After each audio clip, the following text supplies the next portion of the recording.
Hello, viewers. My name is Adam. No, I'm Aaron. And this is Seeking Me Productions. Bring you another movie review. This time for Black Adam. No relation. Sure. 2022, I would say, has been a very creative year. Yeah. For DC Comics. Very much. That, for most part, has actually been received both critically and also audience-wise. From Peacemaker earlier in the year, which was a follow-up to the Suicide Squad from James Gunn. Which was actually really well done. Batman. I love that outing. And Netflix was able to finally release the long-developed project of The Sandman. I personally never thought that was ever going to really be fully made and realized, but they really knocked it right out the park with that interpretation, with that rendition. So, like, even though the CW now is being completely reworked, yeah, there's still two CW DC superhero shows that have been being well received as well, from Superman and Lois and Stargirl. So again, DC, for Warner Brothers anyway, is limping along. It's still got quite a bit of work to do, and even with this particular film, it is evident that there is so much left to be done. Yeah. So Black Adam is a passion project. Yes. That has been in long development ever since Dwayne "The Rock" Johnson has been attached to this titular role. Attached is putting it lightly. He has coveted this particular role, this project, for more than a decade. Exactly. he would not let no one else touch it. But at the time of this video, Warner Brothers is yet again under new management. And is yet again, DC themselves within Warner Brothers is finding themselves at a crossroads where we're seeing the future take shape in unknown directions now. Yeah. On one hand, it's okay as a your standalone Dwayne Rock Johnson action adventure film, and that cannot stress you enough how accurate that is. Dwayne "The Rock" Johnson does well when he is working with his strengths, and his strength is himself as his brand. He is very much giving you what he has always given, and audiences eat it up. Yeah, it's like very much in regards to Tom Cruise in a way, which he is. They are the you know what you're gonna get. Yeah, they're the headline marketing reason why people are going to watch these movies. But therein lies the issue. And the control of this character's development. And only support of themselves. Exactly. And this is something that DC, unfortunately, is really wrapped up with. This idea that actors... it's talent. Yeah, you're right. Talent themselves are literally helming the reins over the decisions being made between characters and storylines that the DC Cinematic Universe gets to tell. And there's a lot of people only they thinking those no lack of a better term, but saying selfish to their own career goals instead of seeing the bigger picture as far as this brand is concerned. Very much so. Yeah. This is nowhere close towards the ideas that was first interpreted and ingrained within the character of Black Adam in the comics. Yeah, creative-wise, there's a lot of missed opportunities. Very much. If you respect the source material in any way. And of course, we get it. An adaptation, there becomes new eyes that get to perceive the project in and of itself as it is. And would you usually want to try and please everybody? That means your hardcore fans and new coming fans, of course. But then when you take a character like Black Adam, or any character in general, and you turn it into something that's completely different, or a shadow of his very former self, when you make that adaptation, are you truly making that particular story, or are you just, sacrificing, creative development just for another ticket? Yeah. So Black Adam is he's normally the villain to another character, Shazam. His power sets comes from the same person. Exactly. But the thing is, there is no mentioning of the Shazam mythos. Except for the name only. That's it. It's Shazam name only. Oh, Yeah. and the Wizard. In the Wizard, but I'm like, after that, there's the like, film goes out this way to change up a lot of the comics origins. Exactly. Now, that is a grievance, the criticism that we have, personally as fans of the comics. But objectively, there are still problems with this film on a story structure basis. Exactly. And I guess that also it goes backwards and forwards because being fans of the source material, you understand that there are things they bring into this movie.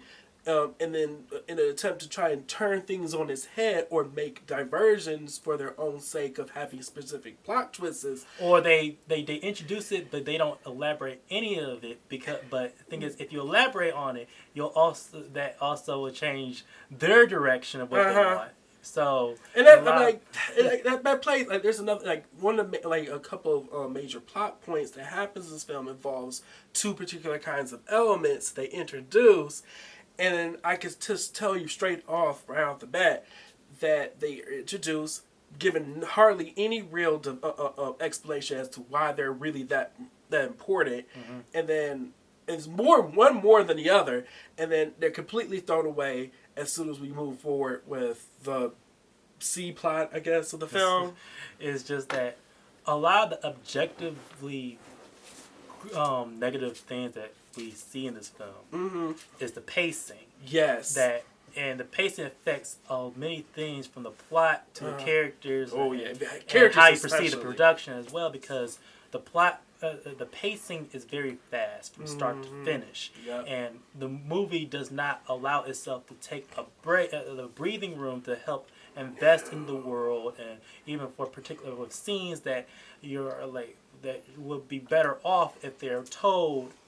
If they just been played out normally instead of either a quick narration or with something that's going by fast, because the film does a lot of like quick cutting and also trying to move to the next scene quick enough so that it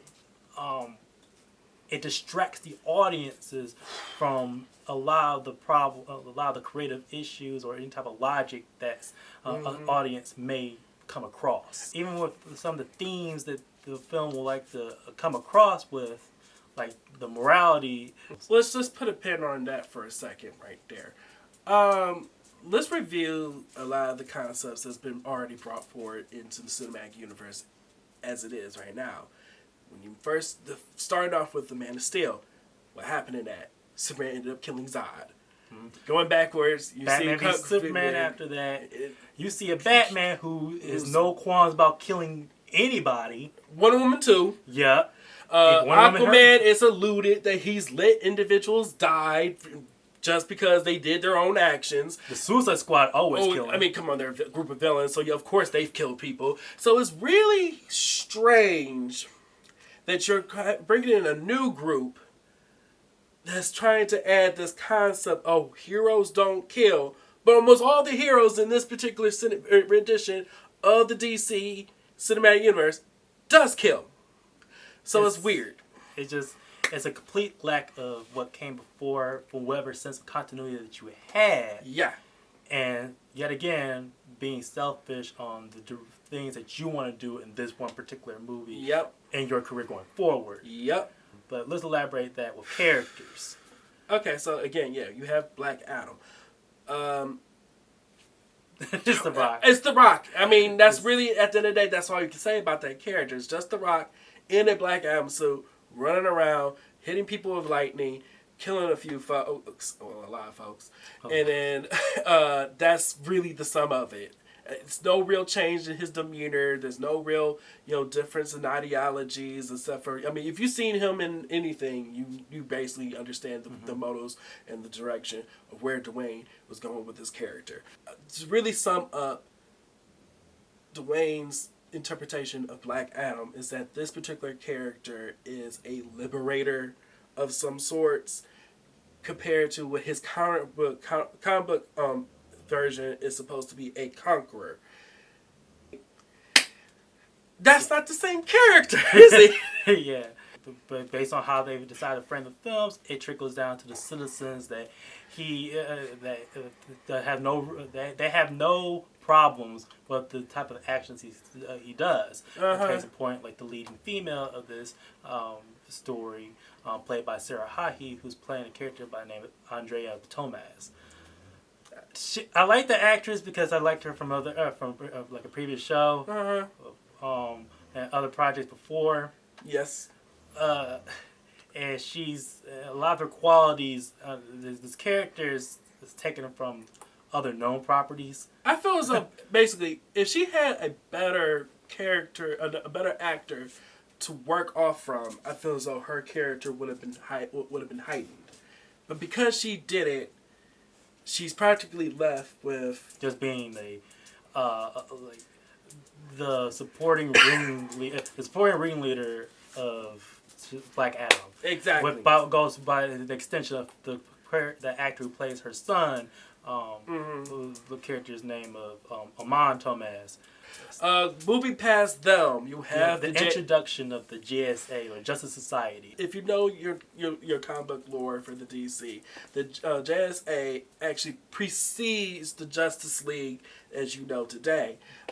They're their predecessors, so a lot of that, there should have been a lot of history, attached to these characters, but of course, because it takes so long for DC to actually get to roll out some other characters other than Batman and Superman. Barely Superman. Yeah, barely Superman. This is your first introduction to them, and this is their first theatrical.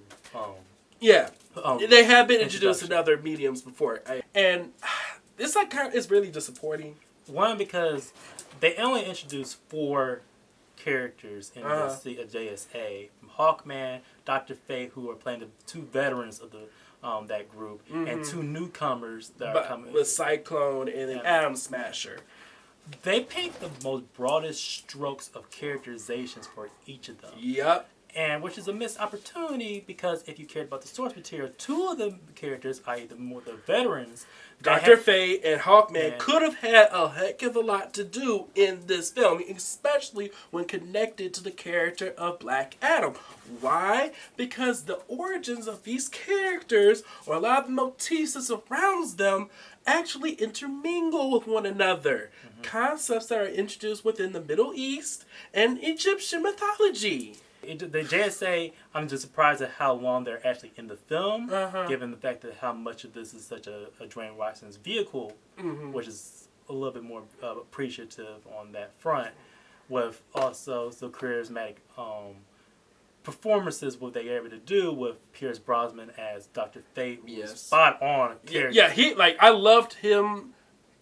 You got Eldridge Hobbs playing Hawkman. I didn't really care for this character when they were first announced, and then I actually getting to see them. I still have my reservations, but I do appreciate the portrayal that was brought forth by the actor. So, especially the fact that he is doing a lot of the heavy lifting when it comes to also the action scenes that we'll discuss later, quickly, coming up soon, and the 2 youthful characters of Cyclone and Atom Smasher. They have some cool scenes, but I mean, really, that's about it. That's cool. Let's discuss production, because even though we're saying The Rock, he's a producer, he's basically the biggest creative mind in this film, despite the fact that he's there is a director. Yes. The director is Jamal Colette Sarah. He worked with the Rock previously with the Jungle Cruise. And before that, he made he was known for a lot of the quickly produced Liam Neeson action films of the early 2010s. I.e., he is just, I would describe him as a working director. Whew, yeah. And I don't necessarily sense a very distinct directorial approach. No. Because in fact, he'll work again, because he's pretty much a team player. I.e. working director. He'll get a role, he'll get a project, and he'll do his job as what he wants to do with it, and that's it. But he's not really going to put anything down on it that's going to uniquely point towards his hand in it. To say that we have low expectations on this film or very baseline expectations. Mhm. As a matter of fact, if anything, the film was going to be that should be praised for is some action scenes Yeah. in which I would say there are nice moments and throughout the sequences, but Mhm. there is an overuse of slow motion that does I would say you should And- always do it sparingly. slow motion, and then the whole and then the auditorial aspect to it, with the usage of certain musics, and I feel as though with some, especially with some of the songs they chose, it's overused, and it's just Overuse in other films. so it's like it becomes cliche. Like the original score done by Lauren Balfe, by itself, like hearing tracks before the film's release, I liking it. Yeah. It's actually it very reminiscent to his Dark Materials score, but there's a distinct superheroic tone to it. But it gets thrown, or it gets hidden. I would say it gets hidden over the other, song choices they use to try to uplift certain scenes and action sequences. And it's like, why would you do that? Like, the man did a nice, good score. For Yeah, this film. I actually like the themes that they actually introduced here, and I wish we actually just had faith in it, which is probably the bigger sin in this movie. It just has no faith in itself. not at all. Objectively, if you don't even care about, if you're just a basic general audience member, it's okay. Yeah, you'll probably like it in some sense. But knowing where the DC cinematic universe is and how much more work it's going to have to take to get it to where it should be, with this particular film, this project, I'm sorry, this is bad. It was just saying because even what's done and what they were able to introduce, even with some of the characters, they are visually well realized. Yes, And they have always had is- decent, VFX parts to it. They have always done well when it comes to the concepts of costumes and like how they express the character's abilities. exactly. So that's not. You can't even just give them a pass on that. Because even though visual aesthetic is one thing, but it falls apart when the whole thing is not whole together. As always, please like, share, and subscribe. Hit that bell down there at the bottom for notifications. We want to hear from you. Did you watch Black Adam? Are you a fan of the DC Cinematic Universe? How are you feeling right now? My name is Adam. Please be sure to look at our social media outlets for content that we don't post on this channel because it's a lot out there. I'm Aaron, and that's true. Can't put everything out. Sorry, but we're giving it to you as we can, and so if you want to find some more, it's around. All right, see you. See you.